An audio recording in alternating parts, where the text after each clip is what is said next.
जय हिंद बच्चों। आज हम लोग पढ़ेंगे प्रोडक्ट ऑफ वेक्टर के बारे में। दोस्तों, प्रोडक्ट ऑफ वेक्टर के बारे में हम लोगों ने लेक्चर नंबर 3 के लास्ट में एक झलक देखा था।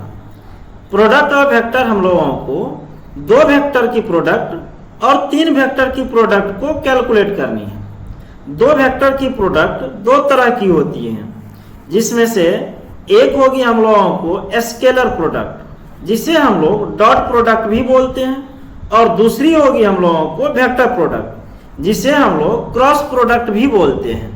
ओके, अगर 3 वेक्टर की प्रोडक्ट हम लोग कैलकुलेट करते हैं तो ये भी हम लोगों को 2 तरह की होती है। एक होती है स्केलर ट्रिपल प्रोडक्ट और दूसरी होती है वेक्टर ट्रिपल प्रोडक्ट। चलिए बिना किसी रुकावट के हम लोग अपनी क्लासेस को आगे बढ़ाते हैं, और आज हम लोगों की वेक्टर अलजेब्रा की क्लास नंबर 4 होने वाली है।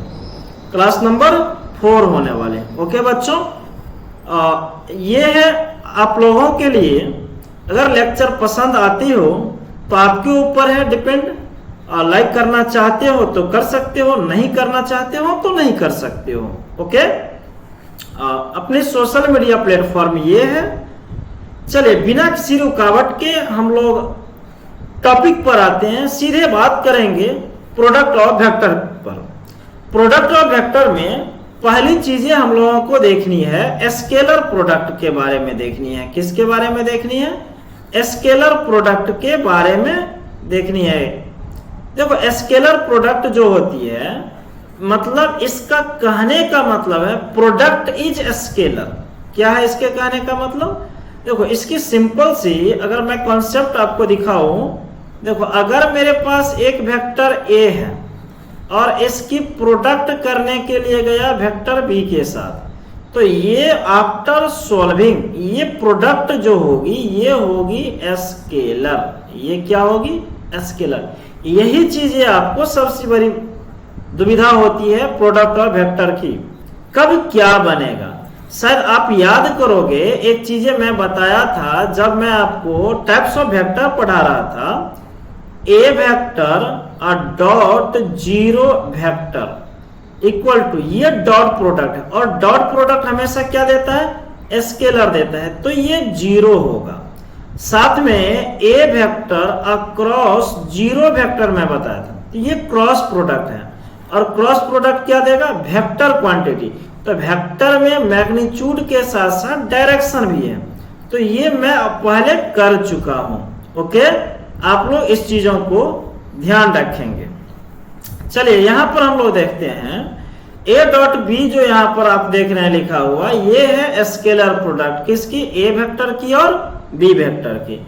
यहाँ पर ये वेक्टर मेरा ए वेक्टर है और ये वेक्टर बी वेक्टर है, और इस दोनों वेक्टर के बीच की एंगल को हम लोग थीटा बोलते हैं। तो ए डॉट बी हम लोग कैलकुलेट करेंगे। आप सभी बच्चे यहाँ पर मौजूद हैं, जितने भी बच्चे अभी मेरा लेक्चर देख रहे हैं, सभी लोग फिजिक्स पढ़े होंगे। क्लास 11th में फिजिक्स वाले टीचर आपको बताए होंगे डॉट प्रोडक्ट और क्रॉस प्रोडक्ट के बारे में। तो यहाँ पर हम लोगों का जो फॉर्मूला बन रहा है A dot B equal to A B cos theta, और यहाँ पर ये मैग्नीट्यूड में है। दोस्तों, magnitude of A equal to हम लोग ए भी लिख सकते हैं, तो इसी चीजों को आप ए बी कॉस थीटा ऐसे भी लिख सकते हो। और इस दोनों वेक्टर के बीच की जो एंगल होगी वह हमेशा 0 से 180 के बीच में होगी। ओके, उम्मीद है कि आप सभी लोग इस चीजों को एंजॉय करके समझते होंगे और सारे बच्चों को अच्छी तरीके से समझ में आती होगी। देखो, यहाँ पर प्रोडक्ट ऑफ वेक्टर जो हम लोग स्टडी कर रहे हैं, इसकी क्वेश्चन हम लोग को सोल्व करेंगे, तो क्वेश्चन सोल्व करने में बहुत ही मजा मिलने वाला है। ओके, चलिए आगे हम लोग बढ़ते हैं इसमें। अब कुछ पॉइंट्स हम देख लेते हैं। जिस तरह मैं आपके लिए पहली पॉइंट ये बनाया है कि हम लोगों को ये जो है ये वेक्टर है, तो ये क्योंकि मैग्नीट्यूड के साथ साथ डायरेक्शन भी है, तो ये चीजें वेक्टर हुई। अगर इसी को आप मॉड में रख दो तो ये मैग्नीट्यूड हुई। अब मैग्नीट्यूड की स्क्वायर करो, चाहे इसको आप स्मॉल ब्रैकेट में लेकर स्क्वायर करो, दोनों चीजें सेम है, और जब दोनों चीजें सेम है तो ये सिर्फ मैग्नीट्यूड दिया तो ये क्या हो गई, स्केलर हो गई। ओके, तो आप ध्यान रखेंगे। दूसरी चीजें, दूसरी पॉइंट यहाँ पर मैंने डाला है, ए वेक्टर प्लस बी वेक्टर की होल स्क्वायर जो करेंगे ये स्केलर क्वांटिटी होगा। अब मेरे दोस्त स्केलर क्वांटिटी ये कैसे होगा, इस चीजों को भी देखना है। तो चलो हम लोग इसको तोड़ते हैं। तो ये क्या लिखेंगे, ए की स्क्वायर प्लस बी की square plus 2ab A dot B. तो यहाँ पर हम लोगों को ए की स्क्वायर प्लस बी की स्क्वायर प्लस ये 2, अब ए डॉट बी तो हम लोग पढ़े हैं, ए बी कॉस थीटा। तो अब देखो ये भी स्केलर है और ये भी स्केलर है, तो फाइनली ये पूरा मिलके क्या हो गई, स्केलर हो गई। इसीलिए ये होल क्वांटिटी जो हुई हम लोगों को, होल क्वांटिटी क्या हो जाएगी मेरे दोस्त, स्केलर हो जाएगी। तो आपको इसको अच्छी तरीके से समझ के रखनी है। ओके, चलिए नेक्स्ट अब हम लोग आगे बढ़ते हैं, इसमें देखते हैं कि हम लोगों को क्या मिलता है। यहाँ पर देखिए, यहाँ पर एक क्वेश्चन आपके लिए मिल गया, ये कह रहा है अगर मेरे पास magnitude of A vector plus B vector equal to separately magnitude of A vector plus B vector, then what will be the condition between A vector and B vector. देखो ए वेक्टर और B vector में condition क्या होगी, इस condition को हम लोग बताने के लिए एक्चुअल में होती है ना, कंडीशन का मतलब है इस दोनों वेक्टर के बीच की एंगल को कैलकुलेट किया जाएगा और वही रिलेशन हम लोगों को मिलेगी। इसको करते क्या है, स्क्वायरिंग कर देते हैं। क्या कर देते हैं मेरे दोस्त, स्क्वायरिंग। चलिए स्क्वायर करेंगे तो ये स्क्वायर हुई और ये होल स्क्वायर हुई। तो ए प्लस बी का होल स्क्वायर आप सभी लोगों को पता है, ए स्क्वायर हुई प्लस बी स्क्वायर हुई अब प्लस 2a डॉट बी हो जाएगी। इधर करेंगे तो ए स्क्वायर हुई और ये बी स्क्वायर हुई और ये 2, इसमें मैग्नीट्यूड ऑलरेडी लिखाएगा ए बी। तो आप यहाँ पर देख रहे हो कि टर्म जो बन रही है हम लोगों की, यहाँ पर ए स्क्वायर के साथ कैंसिल हुआ, बी स्क्वायर के साथ कैंसिल हुआ, 2 भी कैंसिल हो गया यहाँ पर। तो इधर ए डॉट बी है, बट हम लोगों ने A dot B equal to तो अभी जाना है, क्या जाना है, A B cos theta. A B cos theta होगी और इधर से भी ए बी है, ए बी कट गई तो कॉस थीटा इक्वल टू 1 होगी। अब मेरे को ये सोचना है कि व्हाट कॉस में किसकी वैल्यू 1 होती है। तो आप सभी लोगों को पता है कि थीटा इक्वल टू 0 डिग्री होगी, कॉस 0 डिग्री की वैल्यू 1 होगी। तो ए वेक्टर और बी वेक्टर के बीच की जो कंडीशन आया, ए वेक्टर और बी वेक्टर एक दूसरे पर हो जाएगी। मतलब एंगल 0 कहने का मतलब क्या है, यही वेक्टर पर यही वेक्टर हो जाएगी। तो यही कंडीशन इस क्वेश्चन के लिए हम लोगों को कैलकुलेट करनी थी और आप लोगों ने कंडीशन को कैलकुलेट कर दिया तो क्वेश्चन इजीली वे में सॉल्व हो गई। तो इन चीजों को आपको ध्यान रखनी है। ओके मेरे दोस्त, चलिए अब आगे हम लोग देखते हैं। अगली जो टर्म हम लोगों को आएगा, यहाँ पर बोल रहा है क्या, एंगल बिटवीन 2 वेक्टर, 2 वेक्टर के बीच में मेरे को कुछ नहीं, एंगल को कैलकुलेट करनी है। देखो बच्चे, हम लोगों ने ए वेक्टर ऐसे देखा था और बी वेक्टर ये देखा था और इसके बीच का ये एंगल लिया था। एंगल लिया था तो हम लोगों को कुछ नहीं जानना है ज्यादा इसमें।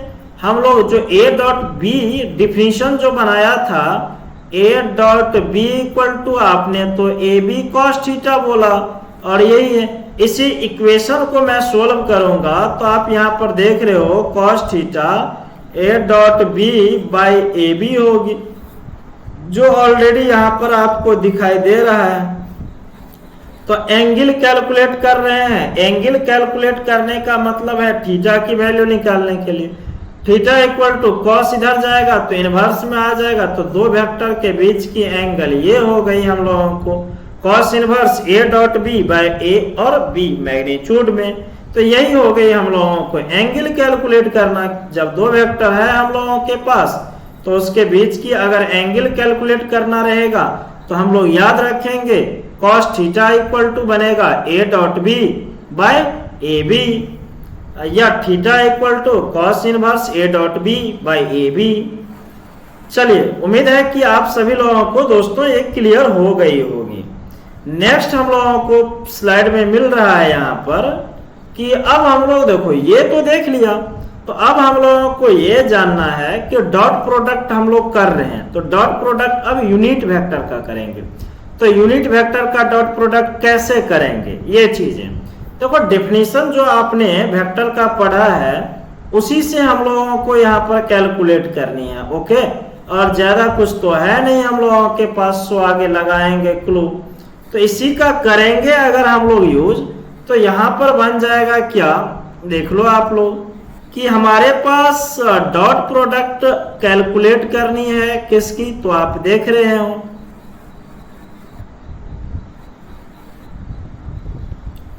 चलिए यूनिट वेक्टर। यूनिट वेक्टर किसको बोलते हैं, आई जे और के को बोलते हैं।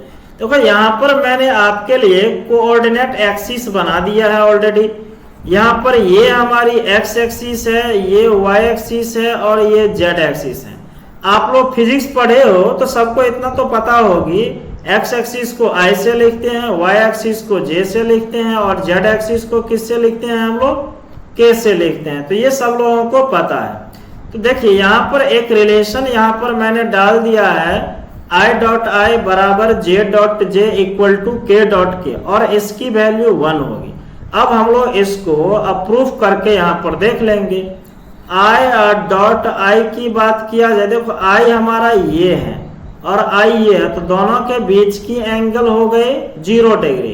तो ये क्या होगी, magnitude of I, magnitude of I और कॉस थीटा, थीटा के जगह पर 0 डिग्री।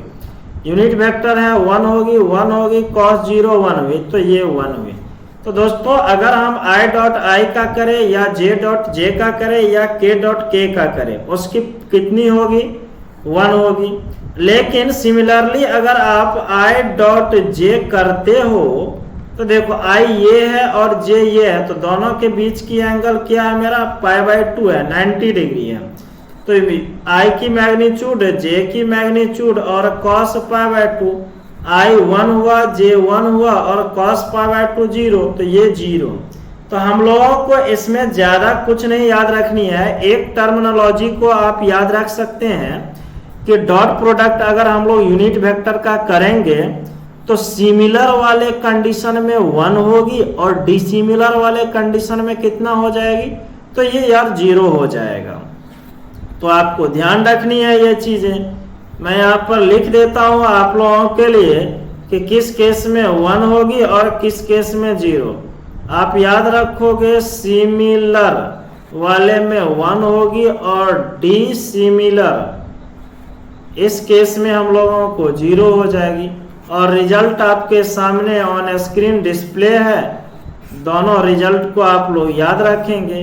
अब देखो जैसे ही हम लोग ये याद रखते हैं तो इस पर बेस्ड हम लोगों को क्वेश्चन करनी पड़ती है, और इस पर बेस्ड जो हम लोग क्वेश्चन करेंगे तो क्वेश्चन कैसे करेंगे उन चीजों को ध्यान देनी है।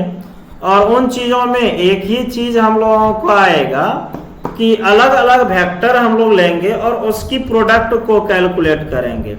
तो अलग अलग वेक्टर हम लोग यहाँ पर लेते हैं, आप ऑन स्क्रीन देख रहे हैं कि मेरे पास ए वेक्टर ये है और बी वेक्टर ये है। इस दोनों का मैंने डॉट प्रोडक्ट मेरे को करनी है। देन ए डॉट बी आप देख रहे हैं, A dot B A vector रख दिया, बी वेक्टर रख दिया। देखो यार प्रोडक्ट के लिए हम लोग A1 I से इस ब्रैकेट के तीनों में करेंगे तो A1 A2 I dot I होगी। I डॉट I कितना होगा, 1 होगा, लेकिन I का J और K के साथ होगा तो 0 हो जाएगा। तो ये क्या बन गया।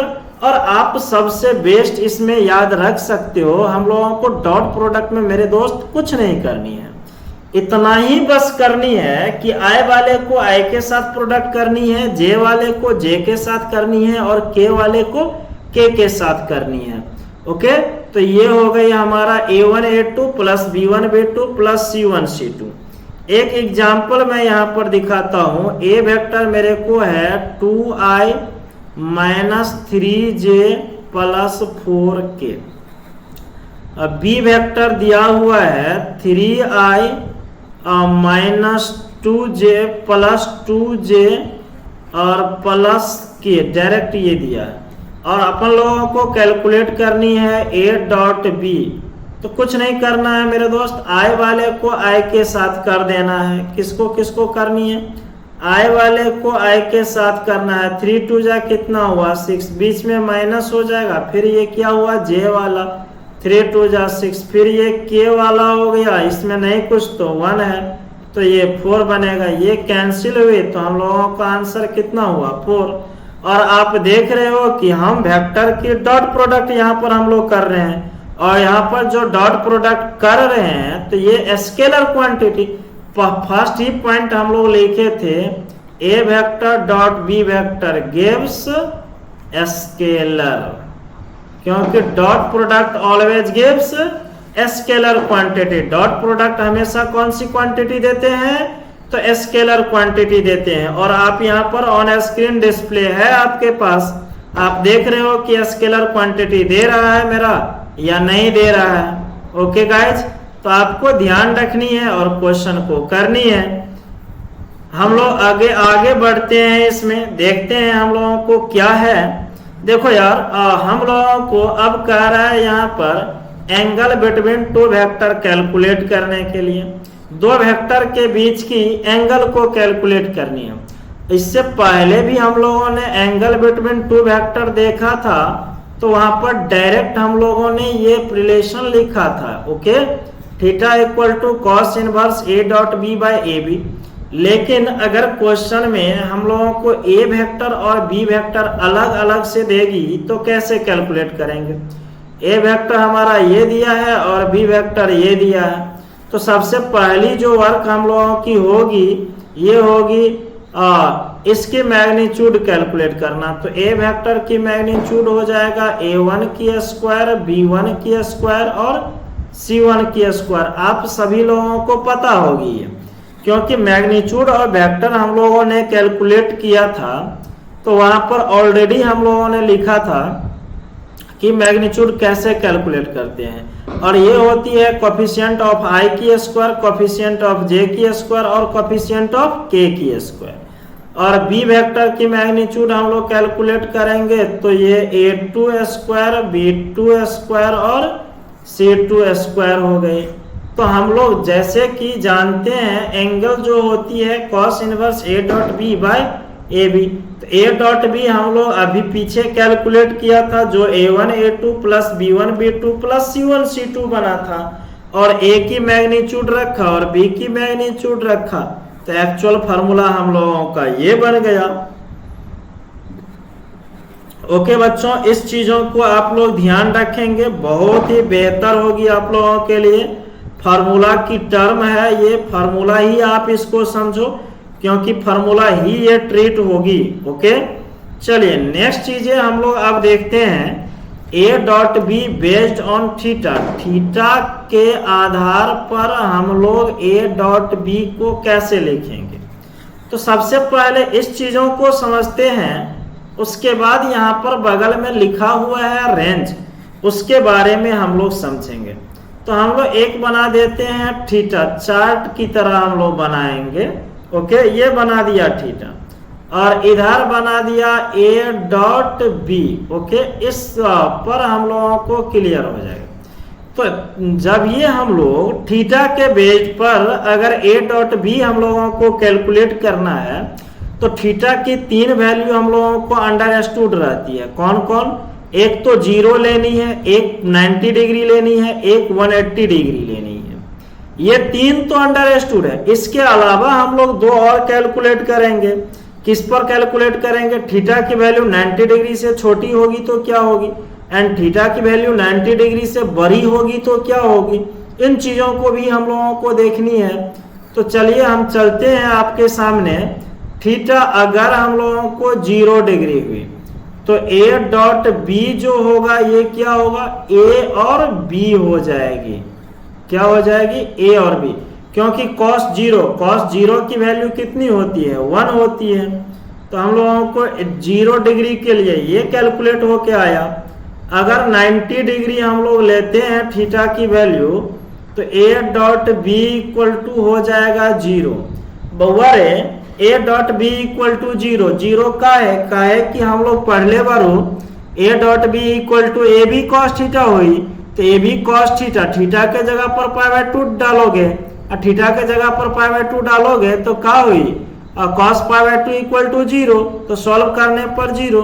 तो ये कह रहा है देखो, अगर अब रिवर्स यहाँ पर हम लोगों को एक रिजल्ट मिल रही है, ए डॉट बी का वैल्यू 0 है, इसका मतलब ए वेक्टर परपेंडिकुलर किस पर है, बी वेक्टर पर है।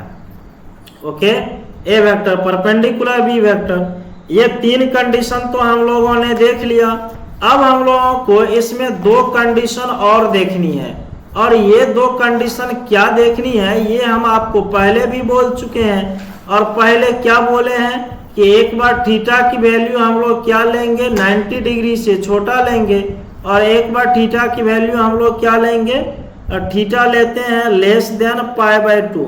देखो मेरे दोस्त, cos π/2 से छोटा, आपको पता होगी अगर मैं यहाँ पर cos की ग्राफ दिखाऊं तो cos की ग्राफ ऐसा आप लोग देखते हो ऐसा, तो ये है हम लोगों की पॉइंट π/2, तो cos π/2 से छोटा और 0 से बड़ा, तो वैल्यू पॉजिटिव होगी।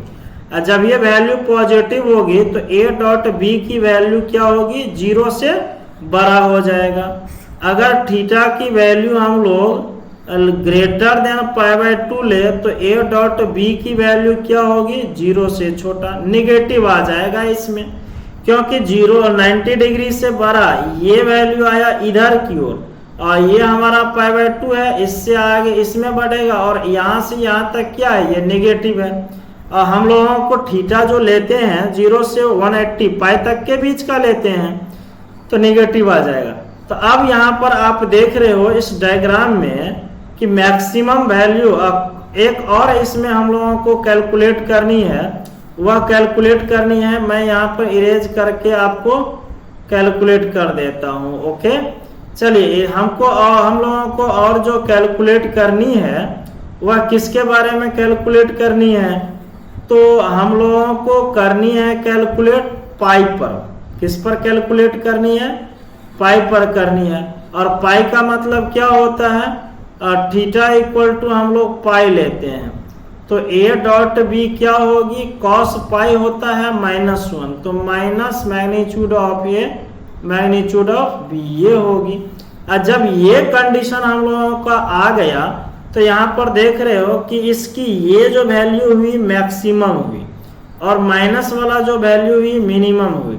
तो अगर ए डॉट बी का रेंज हम लोगों को लिखना रहेगा तो किसी भी चीजों की रेंज जो होती है ये मिनिमम वैल्यू से लेकर के कहाँ तक होती है, मैक्सिमम वैल्यू तक होती है। तो मिनिमम वैल्यू हम लोगों को क्या निकल गया, आप लिस्ट में देख लो, लिस्ट में नेगेटिव एक वैल्यू है जो minus magnitude of A magnitude of B के बराबर है, और पॉजिटिव में आप देख लो और मैग्नीट्यूड ऑफ ए और मैग्नीट्यूड ऑफ बी के बराबर है। तो मिनिमम और मैक्सिमम आ गया, तो मिनिमम से मैक्सिमम तक हम लोगों को क्या होती है, रेंज होती है। तो ये चीजें हम लोगों का क्या हो गया, रेंज कैलकुलेट हो गई। ओके गाइज, चलिए उम्मीद है कि ये चीजें आप अच्छी तरीके से समझ गए होंगे। ए और बी के बीच थीटा के बेस्ड पर जो हम लोगों को कैलकुलेट करनी है, जब हम लोगों को कैलकुलेट करनी है तो ये चीजें आपने समझ गया, तो आपके सामने मैं एक क्वेश्चन दे दिया, और ये क्वेश्चन आप लोगों के लिए बहुत ही इजी क्वेश्चन है। क्वेश्चन में बोल रहा है क्या, अगर मेरे को ए और बी जो वेक्टर दिया हुआ है ये यूनिट वेक्टर है। मेरे दोस्त आप डायरेक्ट देखते हैं आप लोगों में से कितने लोग इस क्वेश्चन को सॉल्व करते हैं और रिप्लाई देते हैं। ओके, मैं आपको टाइम देता हूं और आपका वेट भी कर रहा हूं। मैं चैट बॉक्स खोल दिया हूं और आप लोगों का चाहता हूं कि मैं चैट देखूं इस क्वेश्चन के लिए। ओके बच्चों, तो देखते हैं आप लोगों में से कौन कौन बच्चे इस क्वेश्चन की रिप्लाई देते हैं। बहुत ही अच्छी क्वेश्चन में से है ये एक। ओके, तो आपको क्वेश्चन में बोल रहा है ए वेक्टर और बी वेक्टर जो है हम लोगों की यूनिट वेक्टर है। आदित्यार्यन, चलिए बच्चे आप लोग बताइएगा इस क्वेश्चन की आंसर आप लोग क्या दोगे। Okay, fastly come down, fastly आप लोगों को बतानी है मेरे दोस्त। देखो चलो, जिन कुछ बच्चों का रिप्लाई मेरे पास आ चुका है और जिन बच्चों का आया है, बहुत ही अच्छी बातें हैं बच्चे, आप मेहनत करो। आपके साथ एसके ठाकुर हमेशा तैयार है। किसी भी तरह की आपको दिक्कत हो आप शेयर कर सकते हो पढ़ाई के मामले में। ओके, यूनिट वेक्टर जैसे ही बोल दिया तो मैग्नीट्यूड ऑफ ए वेक्टर बराबर मैग्नीट्यूड ऑफ बी वेक्टर बराबर क्या हो जाएगा, 1। यूनिट वेक्टर हो गई। अब हम लोगों को क्वेश्चन में कह रहा है यूनिट वेक्टर है, सारा ऑप्शन आपको डॉट प्रोडक्ट की है, तो हम लोग डॉट प्रोडक्ट की बातें करते हैं। A dot B, A dot B हम लोग जानते हैं magnitude of A, magnitude of B और कॉस थीटा। ये अब मैग्नीट्यूड ऑफ ए 1 है और इसकी 1 है और ये कॉस थीटा है। तो आप गौर से देखो कि इसकी वैल्यू जो आ गया हम लोगों को कॉस थीटा के बराबर। अब इसमें ए डॉट बी किसके बराबर आ गया, तो कॉस थीटा के बराबर आ गया। जब कॉस थीटा के बराबर आ गया तो आप सभी लोगों को एक चीजें तो पता होगी, कॉस थीटा हमेशा किससे छोटा होता है, 1 से छोटा होता है।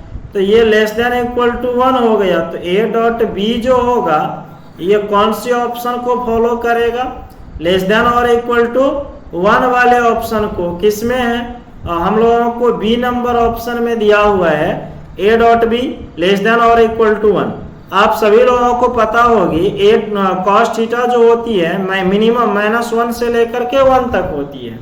तो एक्चुअल 1 से छोटा जो हम लोगों का ऑप्शन में बन रहा है ये हो जाएगा इस क्वेश्चन की एक्चुअल आंसर हो जाएगी। ओके बच्चों, कुछ बच्चों का ये आंसर आया है, जिन बच्चों का आया है बहुत ही अच्छी बातें हैं।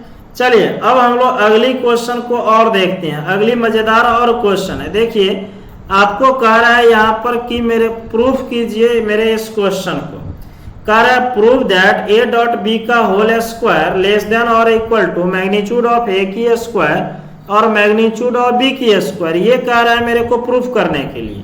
चलिए मैं इस क्वेश्चन के लिए भी आपके लिए वेट करता हूं मेरे दोस्त।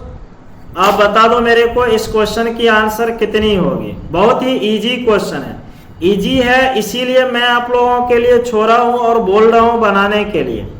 फास्टली आप बनो और बोलो यस और नो मेरे से सोल्व हो गया या नहीं हुआ। ओके बच्चे, देखो अगर आप लोग मेहनत करोगे बहुत ही इजी चैप्टर है और इसमें आज तो मैं थ्योरेटिकल चीजों को इसमें दिखा रहा हूं, अगली क्लासेस में एक्सप्लेनेशन होगी ओनली क्वेश्चन की और वे उन्हीं बच्चों को समझ में आएगा जो इस थ्योरेटिकल चीजों को देखे होंगे।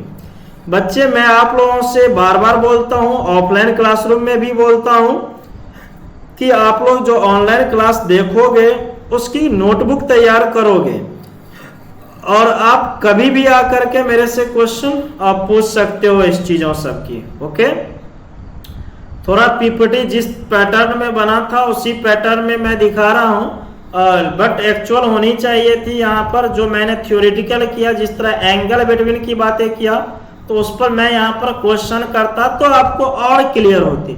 लेकिन घबराने की कोई जरूरत नहीं है, हम लोगों की क्वेश्चन की सीरीज लेक्चर नंबर 5 होगी डॉट प्रोडक्ट पर की। ओके, चलिए यहाँ पर देखिए ए डॉट बी की स्क्वायर की बातें किया जा रहा है। तो चलो ए डॉट बी हम लोग ये जानते हैं कि होता है magnitude of A magnitude of B और कॉस थीटा।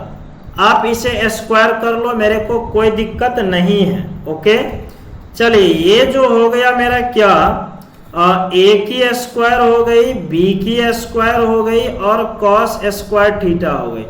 हम लोग ये जानते हैं कॉस स्क्वायर थीटा की वैल्यू 1 से छोटा होती है, तो इसके जगह पर 1 और ये लेस देन लग जाएगा क्योंकि कॉस की वैल्यू तो छोटी है, less than equal to 1।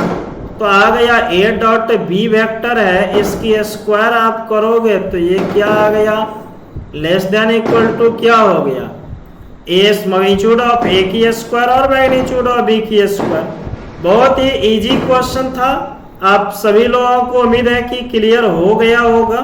Okay बच्चों, चलिए नेक्स्ट चीजें पर हम आपको डिस्कस करने के लिए ले चलते हैं। और one of the most important things of dot product is projection. देखो सबसे पहली बात है मैं आप लोगों को ये कहना चाहूंगा मेरे दोस्त कि प्रोजेक्शन जो है ये बहुत ही इंपॉर्टेंट पार्ट है। किसकी? तो डॉट प्रोडक्ट की।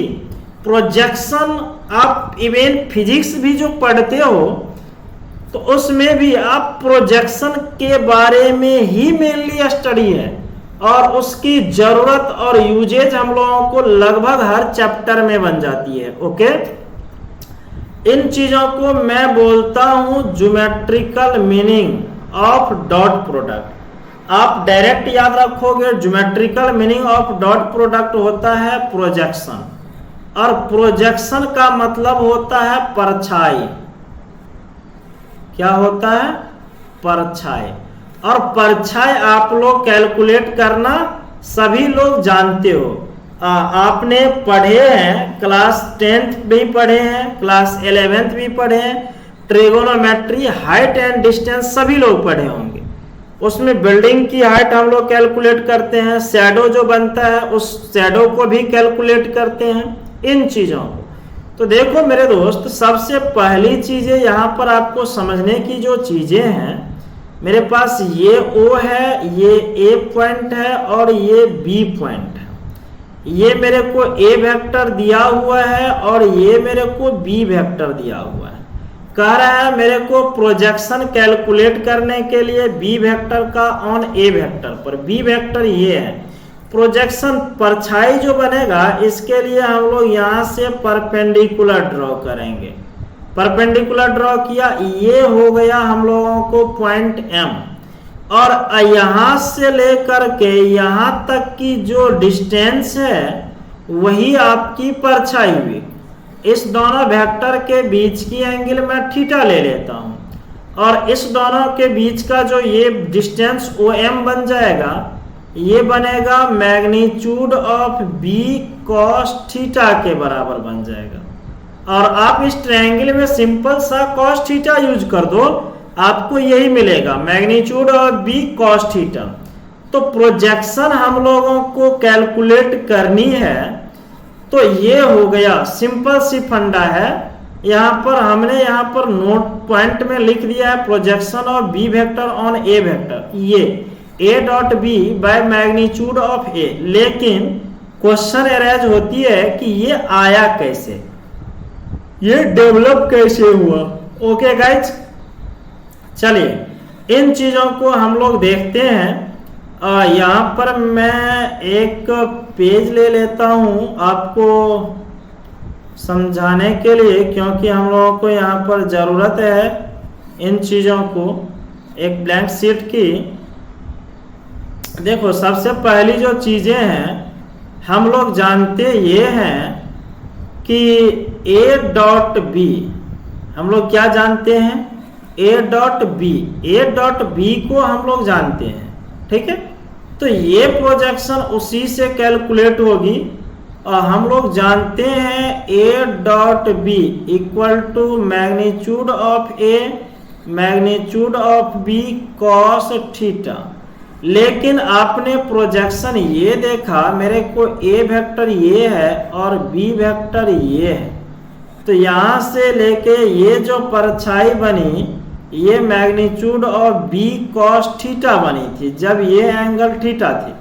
तो magnitude of B cos theta हम लोग यहाँ से लिखेंगे B cos theta equal to क्या बन गया? A dot B by magnitude of A, ये बन गया हम लोगों को। तो इसी चीज को आप पीछे की लास्ट स्लाइड में आप देखे थे यहाँ पर कि मैंने लिख दिया है projection of B vector on A vector A dot B by magnitude of B, और इसी चीजों को हम लोगों ने यहाँ पर कैलकुलेट कर दिया है A dot B by magnitude of B। देखो प्रोजेक्शन ये बना, प्रोजेक्शन का मतलब परछाई हुआ। अब प्रोजेक्शन जो है ये स्केलर क्वांटिटी है, और अगर बात किया जाएगा प्रोजेक्शन वेक्टर की बात किया जाएगा, तो प्रोजेक्शन वेक्टर के लिए क्या चाहिए? मैग्नीट्यूड चाहिए और क्या चाहिए? डायरेक्शन चाहिए। मैग्नीट्यूड तो मिलेगा मेरे को और डायरेक्शन। चलिए फिगर पर हम लोग आते हैं। प्रोजेक्शन देखो, ये तो प्रोजेक्शन यहां तक हुई, लेकिन इसकी डायरेक्शन ये चलेगा और इसकी डायरेक्शन ये है, तो ऑटोमेटिकली इसकी डायरेक्शन इधर की ओर हो जाएगा, एमबी वेक्टर हो जाएगा। क्या हो जाएगा? MB vector. तो यहां पर आप देख रहे हो, अगर प्रोजेक्शन वेक्टर मैं ये लिखूंगा तो इसकी डायरेक्शन कौन देगा? ए वेक्टर। ए वेक्टर कैसे देगा डायरेक्शन? तो आप सभी जानते हो कोई भी वेक्टर डायरेक्शन देती है यूनिट वेक्टर बनके, और यूनिट वेक्टर का मतलब होता है कैप। यूनिट वेक्टर का मतलब क्या होता है? कैप। तो हम लोगों को यहाँ पर प्रोजेक्शन वेक्टर की जब बात किया जाएगा तो हम लोग क्या बोलेंगे? प्रोजेक्शन इनटू क्या लिख दे? कैप लिख दे। ये लिख देंगे हम लोग प्रोजेक्शन वेक्टर के लिए। ओके बच्चे, मेरे पीछे ये चीजें छुप रही है, आप देख लो, अब दिख गया होगा। ये प्रोजेक्शन वाली ये जो टर्म है इसमें कैप लगेगा, कैप लगेगा तो ये दे देगा। तो यहाँ पर मैंने इस चीजों को लिख दिया है। यहाँ पर देखो प्रोजेक्शन वेक्टर की बात किया गया है, तो ये चीजें प्रोजेक्शन वेक्टर और B vector on A vector, तो ये क्या होगा? प्रोजेक्शन हम लोगों ने ये कैलकुलेट कर लिया है यहाँ पर, और उसमें ए वेक्टर अब यूनिट वेक्टर बन के दे दिया अपनी डायरेक्शन, तो ये प्रोजेक्शन वेक्टर हुई, जिसमें ये स्केलर हुई और ये चीजें क्या हो गई? वेक्टर हुई। तो बहुत ही इंपॉर्टेंट और खतरनाक चीजें हैं ये, आप इसे ध्यान में रखेंगे। ओके, अब आगे की चीजें हैं। अब देखो हम लोगों ने तो यहाँ पर दो चीजें देख लिया, एक तो देख लिया प्रोजेक्शन और दूसरी देख लिया projection vector. Projection is scalar quantity which is परछाई। परछाई का मतलब होता है मेरे प्यारे बच्चे शैडो।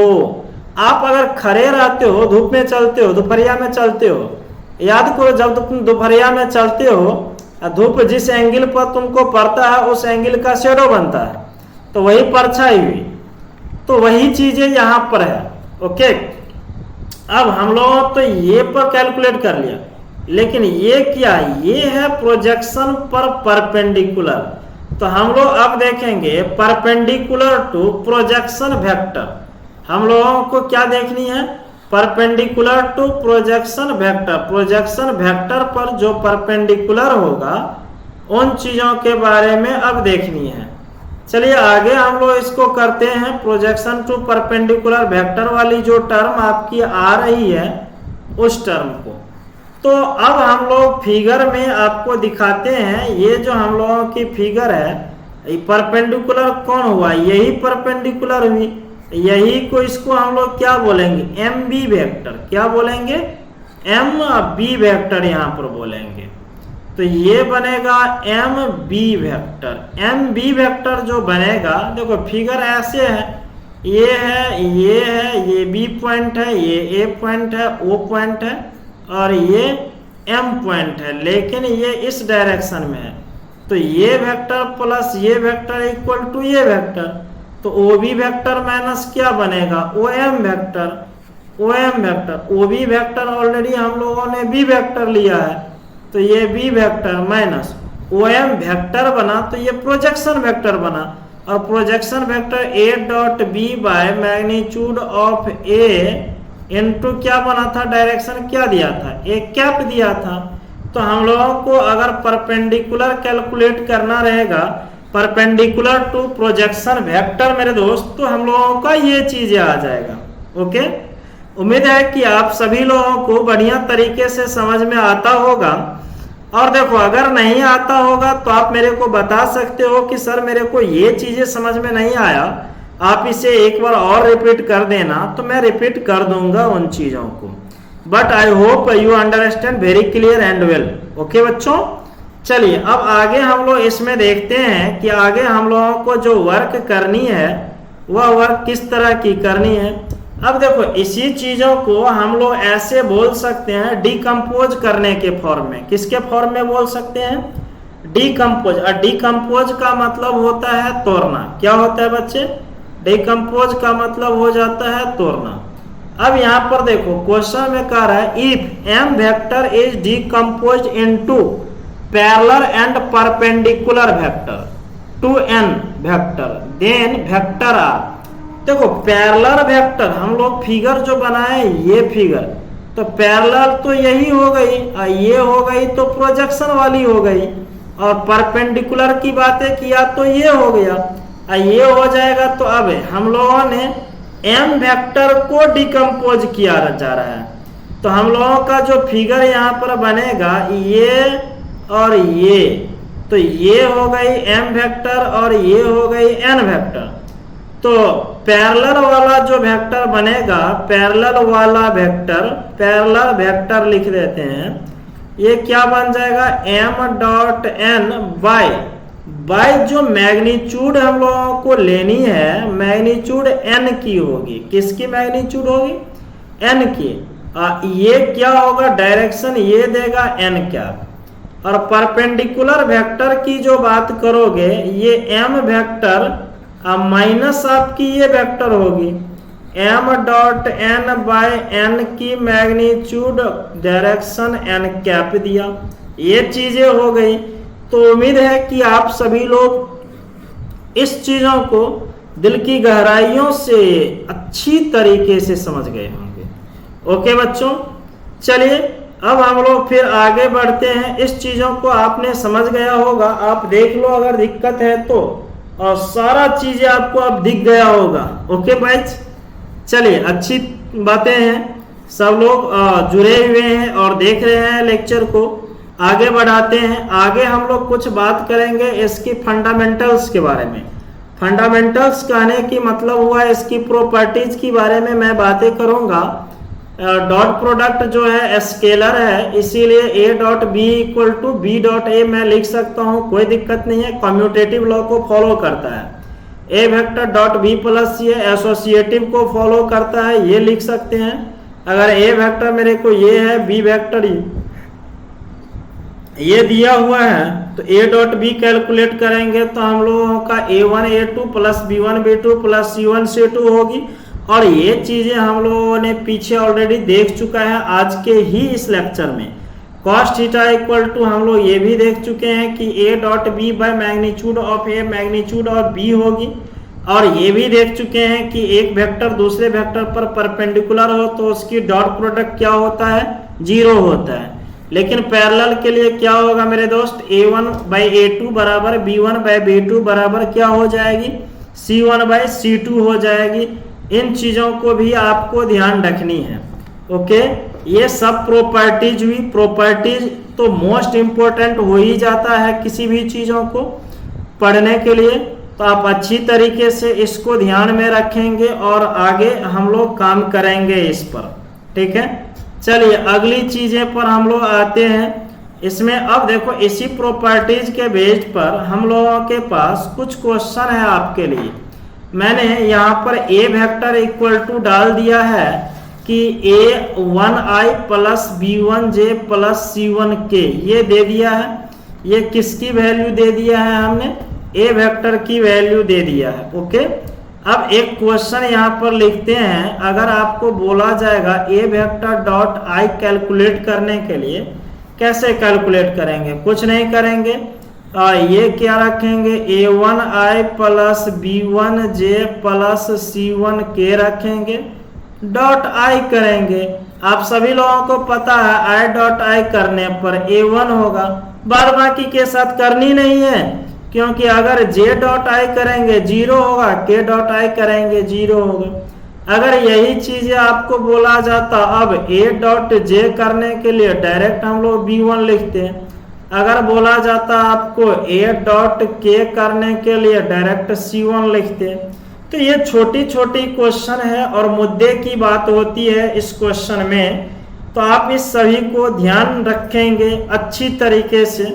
ओके, चलिए a वेक्टर मेरा यही रहेगा और इसी में आपको बोला जाएगा अगर a वेक्टर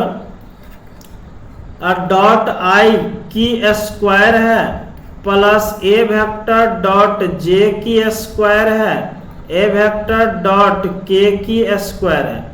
बहुआ रे a डॉट i आपने तो a1 कैलकुलेट कर चुका है, a1 स्क्वायर, ये b1 स्क्वायर और ये c1। क्या ये मैग्नीट्यूड ऑफ a वेक्टर की स्क्वायर के बराबर है? तो मैग्नीट्यूड ऑफ ए वेक्टर की स्क्वायर के बराबर है। तो आप देख रहे हैं इस तरह से हम लोग आसानी से इस क्वेश्चन को कर सकते हैं।